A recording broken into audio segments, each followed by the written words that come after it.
The modern healthcare system won't help you heal. It's designed to keep you sick and dependent on drugs. If you want to get well, you got to get out of the system. You found Predictive Health Clinic. Join us as we get well and stay healthy.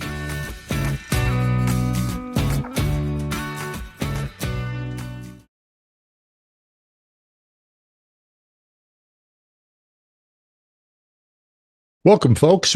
This is, I'm going to start that over and edit it. I almost never do that. Welcome, I do it all the folks. time, man. Sorry. All right, we'll start over again. Welcome to the Predictive Health Clinic. I am joined today by a man that I first interviewed a couple of years ago. I've talked to a whole lot of people since then, but some of the things he said in that interview have stuck with me ever since. And that's why I wanted to have him on the show. Welcome, Dr. Brian Lenzkes.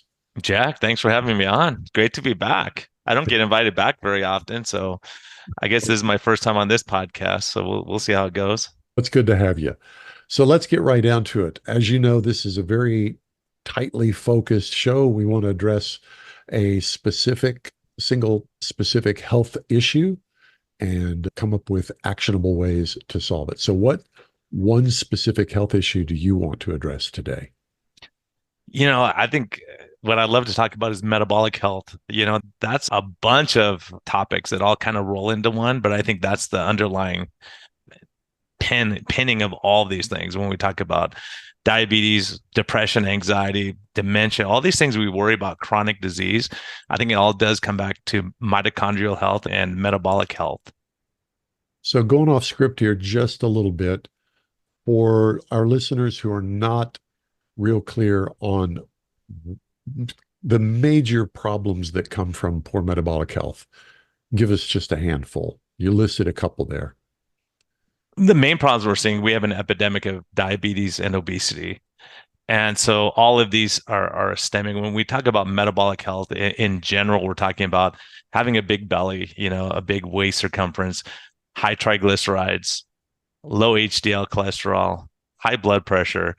And these are the constellation of things and high blood sugars. And these are the constellation of things that are the underpinning of most chronic medical conditions that we're treating. Okay, that's good to hear. So what got you interested in this issue of metabolic health?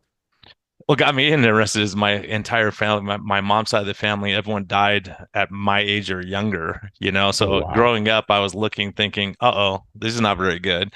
And what they had in common was they were all metabolically sick with diabetes, coronary disease, and early strokes. And their mindset was like, hey, just eat and drink and be merry, and then you just die, basically.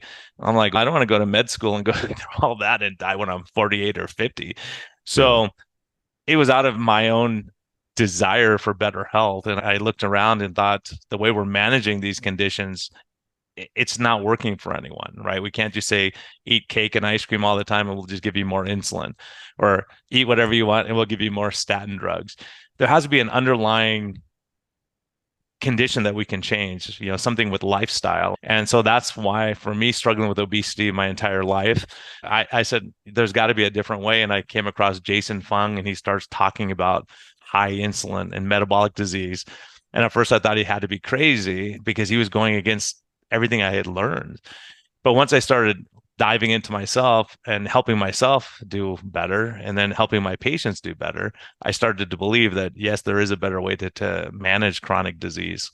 I think you touched on a little bit, but let's focus the question. What's the biggest popular misconception about metabolic health? Gosh, I think there's just a lot of confusion. I think what happens is the patient hears one thing from one doctor, a different thing from a different doctor. So by the time they get to us, they're frustrated because they've tried everything. They've tried the cabbage diet. They tried eating Melba toast like I did, and a little bit of rice cracker with a little peanut butter on it. That's or green shakes. And so I was doing that, and I was getting, my sugars were going higher and higher. My weight was going higher and higher. My blood pressure was going higher and higher. And I thought there had to be another way. And so I think the biggest misconception is that we all went for the low fat diet. We said we have to eat low fat or we're never going to get skinny. But the more low fat we got, the fatter we got. So there had to be a problem there. Okay, so that takes us to question 4. What's the truth about this? The truth is, Our biggest killer is insulin resistance, high insulin levels. The thing that makes insulins go higher and higher is eating more and more sugar.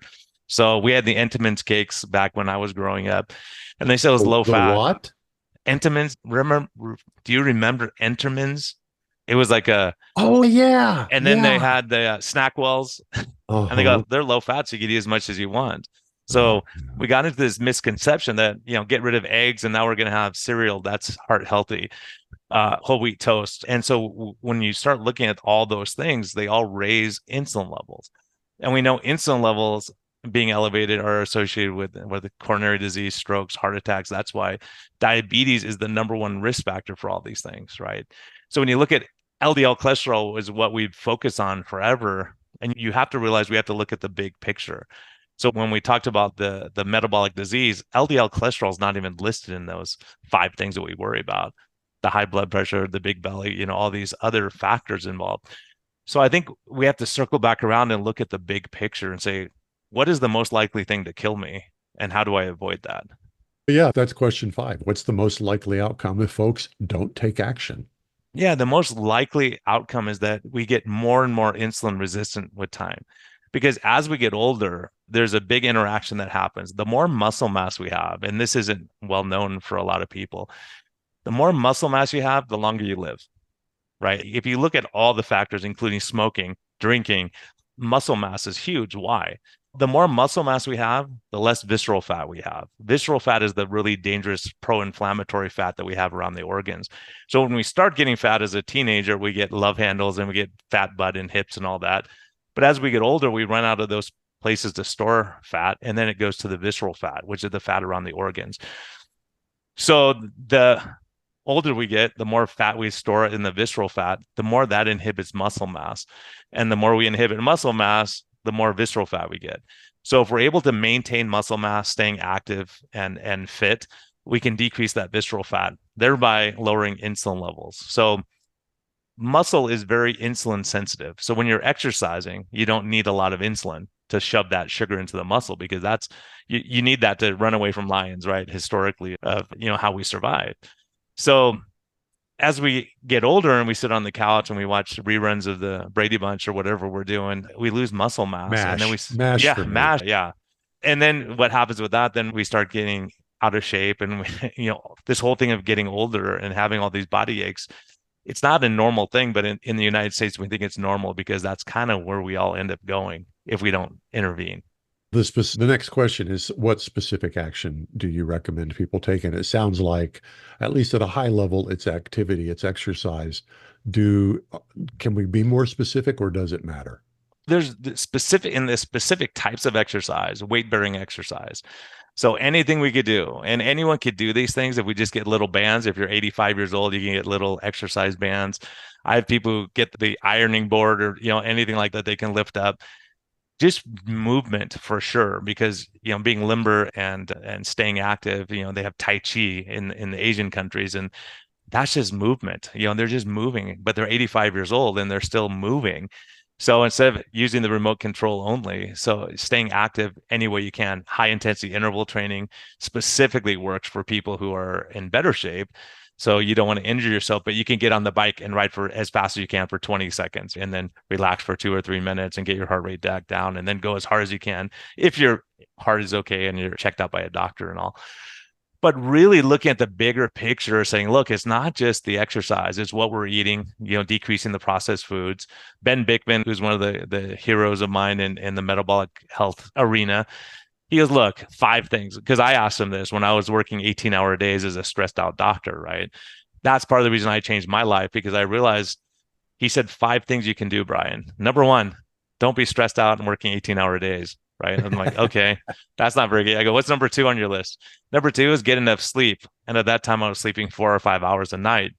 And I said, Ben, I don't like your rules. I'm like 0 for 2. And he said, that's why doctors die before everyone else. And then he said, next thing is eat real food, cut out processed food, eat real meat, vegetables, and things like that. Don't smoke or drink to excess, and exercise regularly. So those are the things we have control over. But when people go to their doctor, they don't talk about those things. They'll say, eat less, exercise more. But what do I do? How do I do that? if I'm addicted to food or I'm stressed out or depressed. So the huge thing that we're saying is if we get the stress level, we get the exercise right, we get the sleep right, all these things combine to lower that insulin level. And that's kind of what we're talking about from a metabolic standpoint. Very good. Okay, so let's talk about compliments and complaints. What's one of the most common compliments you get in your practice?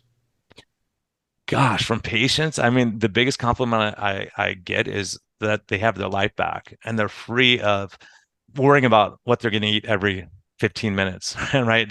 Planning their meal while they're eating this meal. So to see people freed of that, to be able to say, you know what, I could skip lunch here and I can survive. I'm metabolically healthy enough. But the other side effect of that is we definitely see mood improvements, cognition getting better, relationships getting better. Nothing's better than to see couples come in together and they're trying to get on a metabolic health pathway. And I'll ask them, I'll ask the husband, how's things at home? And he'll look at his wife and look at me and look back at his wife. And he goes like, should I say it or not?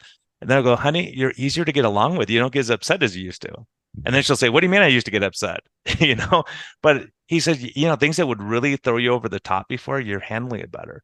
Now there's a lot of metabolic mind being one of them. They're starting clinics at Stanford and some of the big universities looking at the improvements in mental health, right? When we talked about this 7 years ago, people thought we were nuts, and doctors said we should have our license revoked for even considering that food could have anything to do with mood.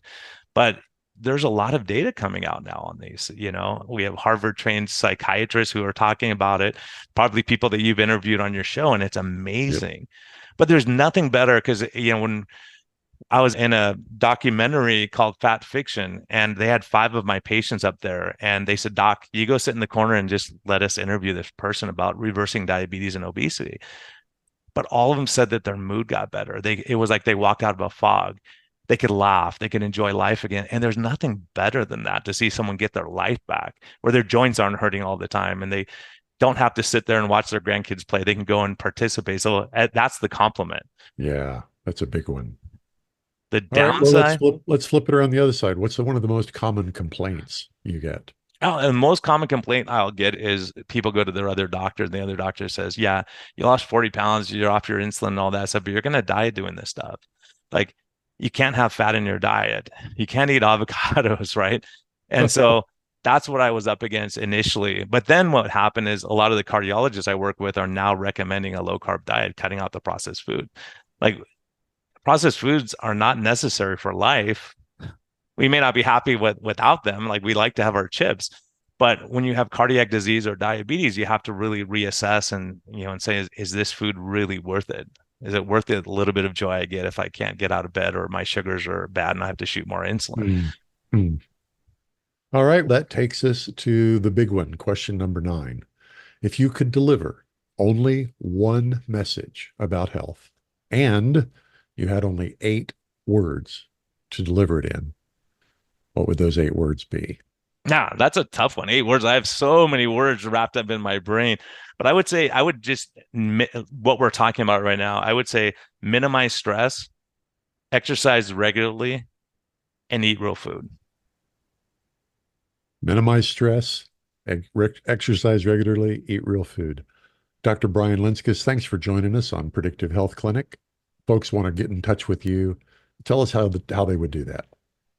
Oh gosh, I'm on Twitter at Brian Lenzkes and at B Lenzkes on Instagram, and my practice, Arizona Metabolic Health and San Diego Metabolic Health.